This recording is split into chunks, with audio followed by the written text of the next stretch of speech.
Spencer Carbery holds the Capitals' keys to success. Your Locked On Capitals, your daily podcast on the Washington Capitals. Part of the Locked On Podcast Network, your team every day.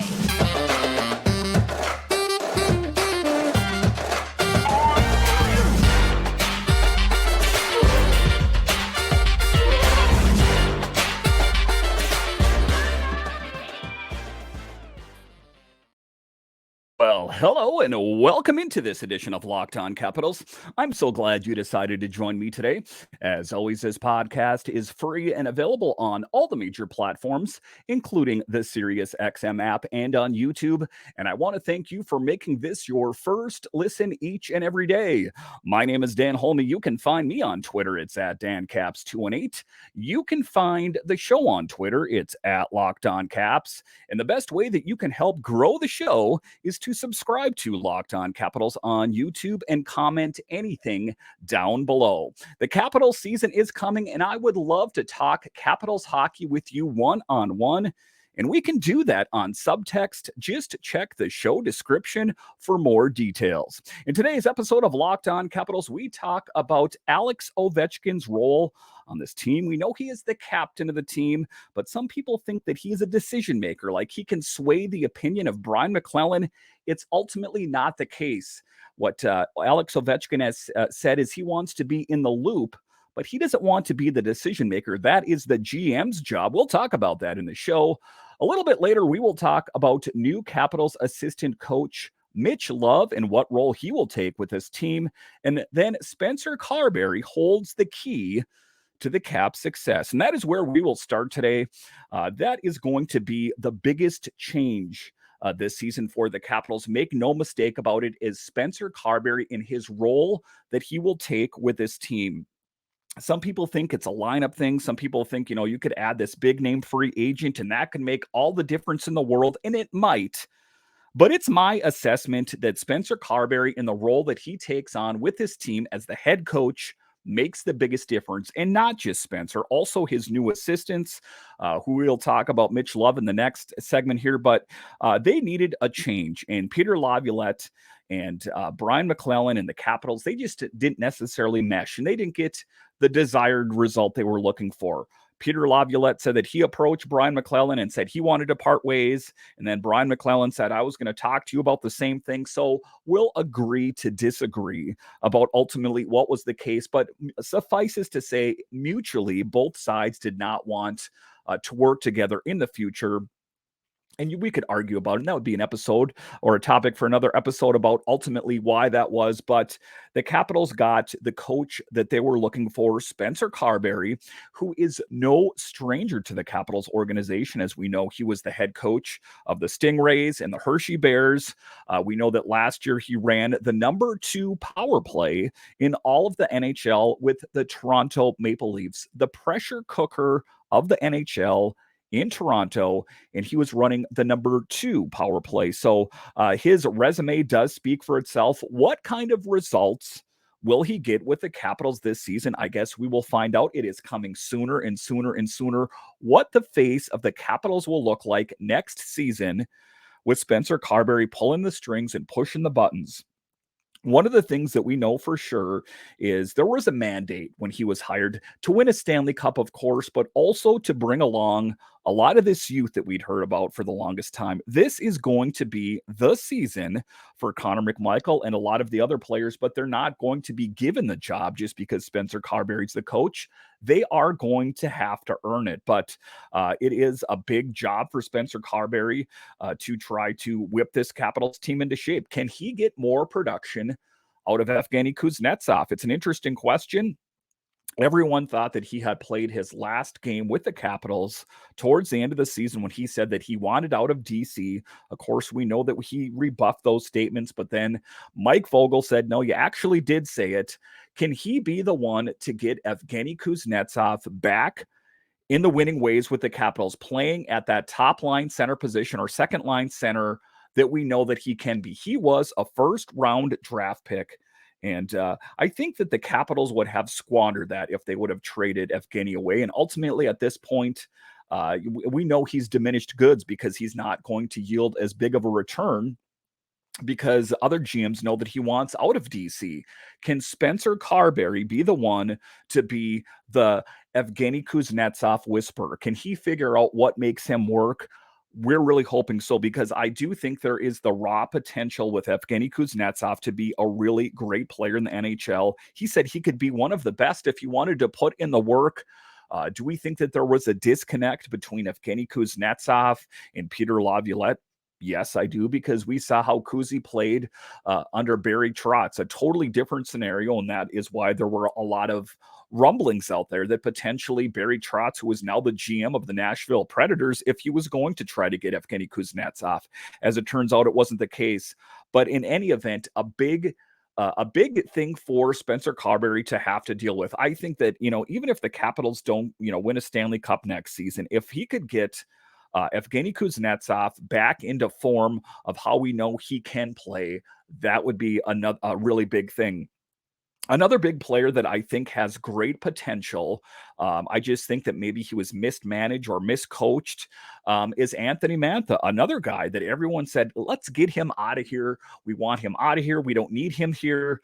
Let's not forget history and why ultimately the Capitals went after Anthony Mantha. We remember and we look back, the Capitals traded Jacob Vrana and Richard Panik with some draft picks to obtain him. So we definitely were hot for Anthony Mantha at some point. What did we like about him? His big size. He's a good skater. I just think that he had an off season. He hired that mental coach to help dial himself in a little bit mentally, and he seems to be in great shape. The word out there is he has lost 10 pounds and is in the best shape of his career. Can Spencer Carbery to be the one to finally utilize Anthony Mantha correctly in Washington? It seems like it's been kind of a mismatch his entire time here. We saw what kind of play that he had with the Detroit Red Wings. And again, obviously the Capitals saw something that they liked in Anthony Mantha. So Spencer Carbery, if he can be the one to fine-tune the game of Evgeny Kuznetsov and Anthony Mantha, that's already a pretty big victory. Obviously, one of the other things that Carberry is going to want to do is to get this team into the postseason. They missed the postseason for the first time since 2014 last year. That is not Capitals hockey. That is not how they play. The fan base, the players, everyone expects the Capitals to make it to the playoffs every single year, and rarely do they disappoint. Obviously, they didn't get the objective met that they wanted to ever since they won the Stanley Cup. But if they have the right coach, it could start pushing them in the right direction. Is it going to happen next year? I guess I don't know. We want to see what happens in camp. What kind of Nick Backstrom shows up? How can Spencer Carbery properly utilize Nick Backstrom? And is he going to be able to show some tough love to Nick Backstrom if he shows up to camp and he's not as good as he said that he is? I know that Nick Backstrom put in the time over in Sweden. He was actually playing hockey over there, and he worked out, and he said that he's playing the best that he's played in years. He feels better than he's felt in years. But is he going to be able to show that tough love to Nick Backstrom if, in fact, he is not ready to go? I'm not going to say that is going to happen, but that is, all hallmarks of a great coach, is to be able to assess positivity and negativity properly. So there is a lot on Spencer Carbery's plate. Make no mistake about it. You got to kind of wonder, why did Peter Laviolette want out? I think that, to a certain extent, he said, I don't want to deal with any of that anymore. I don't want to deal with everything that goes on with being a head coach of the Capitals. And ultimately, that is why he wanted out, or maybe he saw the writing on the walls. But Spencer Carbery, for me, I think is going to be the guy that is going to take it by the reins and lead this team in the direction that they can go. Just my assessment, my prediction right now is he is going to utilize Kuznetsov better. He is going to get Anthony Mantha going on the right track. I think that he, that is historically his track record, is he gets things to where they need to be. Again, to get the Toronto Maple Leafs, he was in charge of the power play, to be running the number 2 in all of the NHL. That is quite an accolade.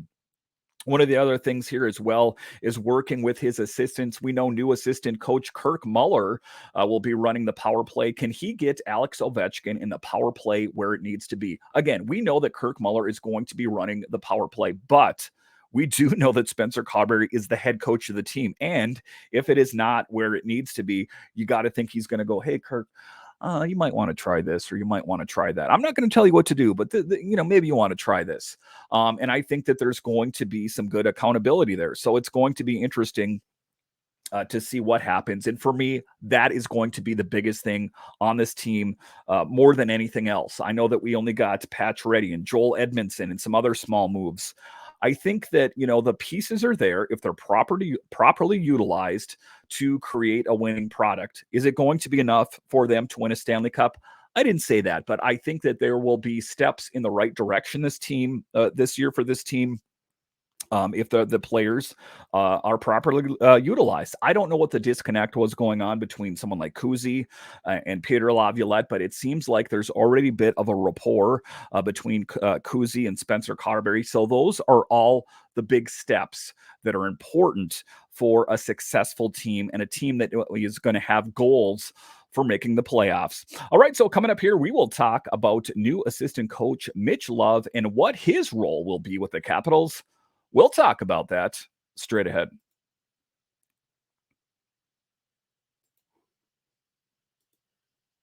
Football season is about to kick off, and FanDuel is giving you the chance to win all season long because right now, when you bet on a Super Bowl winner, you get bonus bets every time they win in the regular season. Just pick any team to win the Super Bowl, and you'll get bonus bets for every victory. And even if you're not that into the game that you're watching, if you have a little bit of money on the game, it makes watching the game that much more exciting. You can use your bonus bets on spreads, player props, over-unders, and more. So visit FanDuel.com/locked on and start earning bonus bets with America's #1 sportsbook. That's FanDuel.com/locked on.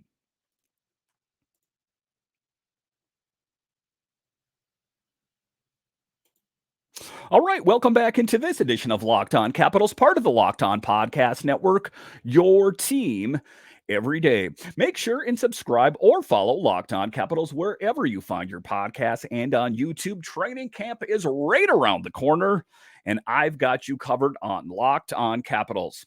All right, in this next segment here, we were talking about coaching changes. In the first segment, I was talking about Spencer Carbery and the importance that he will have on this team, but Mitch Love was another addition made to the coaching staff, and I ultimately think that he is going to get the defense where they need to be. Yes, there is a lot of changes that took place in the offseason, most notably at the coaching position. And I do think that he is going to be the guy for the job. So just taking a look at Mitch Love and ultimately what he brings for this team, I think that he is going to finally get this team go spinning in the right direction as far as the defense is concerned. We take a look that the Capitals didn't necessarily have what they were looking for last year in a lot of different regards. Can he be the one to get the Capitals in the right direction? So if we take a look at what he did for the Calgary Wranglers, the AHL affiliate formerly known as the Stockton Heat, and what he did for the AHL affiliate for the Calgary Flames, under Love's, the Wranglers had a league best 51-17-3-1 record. That is quite an accomplishment for a guy that is in the American Hockey League to get that kind of production at the head coaching level. That is what he was able to do. How will he be able to work with the Capitals defensemen? We know that there were some issues with the defense last season. How can he get them in a better position? Washington was 18th in the NHL, allowing 3.18 goals per game and gave up 596 high danger chances. It does sound like Mitch Love has his work cut out for him, but he does seem to be like the type of coach that is going to hold players accountable. And he is also going to be the kind of coach that is not going to be afraid to hold certain players' feet to the fire, if you will, if they're not performing the right way. He is not going to be afraid of shaking up deep pairings or whatever the case may be to get the proper production that they need. He says, I take a lot of pride in being detailed, Love said back in 2018. I take a lot of pride in my organization. What's our daily plan look like? What's that process look like? How are we going to get there? As you guys will come to know me, I've got a ton of personality. I'm passionate about everything I do. I get a little fiery on the bench at times, but I want our players to play with that kind of jam too. Again, that was an interview back from 2018, but I think it still holds true today. I think that one of his biggest attributes and one of the things that he spoke about is that he can work well with a lot of the young players. And, that's a bit of an interesting thing because the Capitals are the second oldest team roster wise in the NHL, but there will be more young players brought along this year. Vincent Iorio, Alex Alexiev, those kind of players. So he is going to get his opportunity to work with some of the younger players. But what we did see with him up with the Calgary Wranglers, formerly known as the Stockton Heat, is he had a winning product out on the ice. And I think that is, sometimes that can translate into the NHL. And, the one thing that I do know for sure is that there is going to be a lot of intensity as far as the coaches for the Capitals this season. Every picture I see of Spencer Carbery, he's clenching his jaw. The veins are sticking out of his forehead. Same thing goes for Mitch Love. He takes pride in intensity, and he says, I'm passionate about everything that I do. That's one of the things that I like about this new coaching staff is they're not going to be mailing it in. They are going to be passionate, and they are going to hold players accountable. And, things can only get better in a lot of different ways for the Capitals, considering 18th in the NHL, 3.18 goals per game, and gave up 596 high danger chances. I do think that Mitch Love is going to be the guy for the job. And then we take a look around and the other coaches that were hired on the team too. That goes for Kirk Muller. That goes for Kenny McCudden. There is going to be a lot of work for the Capitals to get a winning product out on the ice. But as far as Mitch Love is concerned, that's what he will be doing. He will be working with the Capitals defensemen. I do think he's going to have his work cut out for him. But I talked about in the first segment that Spencer Carbery holds the keys to the Capitals' success. And what do I mean by that? Let's widen the lens a little bit more. He is also the head coach. That means he has the above all, end all say when it comes to the defense, when it comes to the power play, when it comes to the penalty kill. That is why he holds the keys to success. You got to think that he is going to hold Mitch Love accountable as well if the Caps defense aren't getting the kind of production that they're looking for, if they're, giving up more high danger chances than they should, if they're coughing up the puck, if there's gaps defensively. He's going to hold them accountable. But I have no doubt that Mitch Love knows exactly what he's doing. He's had some time to talk with Spencer Carbery and come up with a game plan about how they want to attack this next season. Again, I'm excited. Training camp is right around the corner. September 21st, if memory serves, and it's going to be a change. This is not going to be Peter Laviolette's Capitals. There is going to be a lot of change. I'm excited to see what Carbery brings. I'm excited to see what Mitch Love brings for the defense. It's going to be an interesting season, suffices to say. So give me your thoughts on Twitter at DanCaps218 or at Locked On Caps, and just give me your thoughts, your assessment on how you think this team is going to be look different than they did last season. I do think that, with Spencer Carbery running that high intensity out there, I do think that he is going to hold players accountable. I think he's going to hold his fellow coaches accountable for a winning product. Expect nothing less but perfection. And if they can't get perfection, expect next to near perfection. That is my outlook for this next season. All right. So coming up here, we will talk about Alex Ovechkin and his role on the team. We know he is the captain of the team, and we know that he likes to be in the loop when it comes to the comings and goings and who's going to be trading and who's is going to be on the team. But he ultimately doesn't want to be the decision maker. He is not the GM. We'll talk about that straight ahead.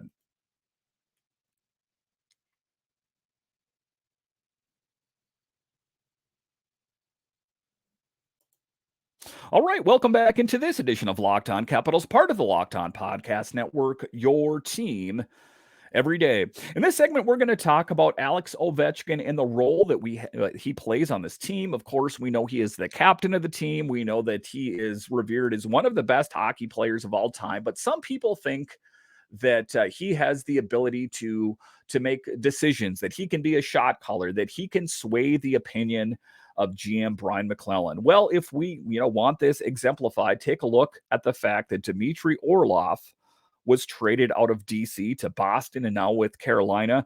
You got to think that if Ovechkin had the power to veto something like that, he would have most likely done that.